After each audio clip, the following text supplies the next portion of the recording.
आषाढी वारी सोहळ्यातील भाविकांची वाढती संख्या लक्षात घेऊन सुविधा पुरवाव्यात अशा सूचना पालकमंत्री चंद्रकांत पाटील यांनी प्रशासन यंत्रणेस दिल्या आहेत।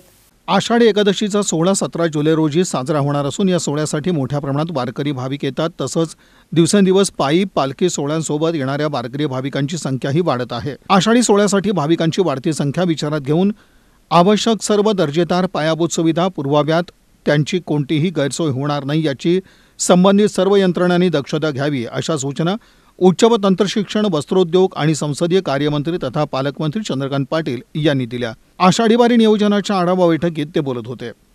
कर्मवीर भाऊराव पाटील महाविद्यालयाच्या सभागृहात आयोजित या बैठकीस खासदार प्रणिती शिंदे, आमदार समाधान अवताडे, मंदिर समितीचे सहअध्यक्ष गहिनीनाथ महाराज औसेकर, जिल्हाधिकारी कुमार आशीर्वाद, मुख्य कार्यकारी अधिकारी मनीषा आभाळे, जिल्हा पोलीस अधीक्षक शिरीष सरदेशपांडे, अपर जिल्हाधिकारी मोनिका सिंग ठाकूर, सार्वजनिक बांधकाम कार्यकारी अभियंता संजय माळी यांच्यासह अधिकारी वर्गाची उपस्थिती होती।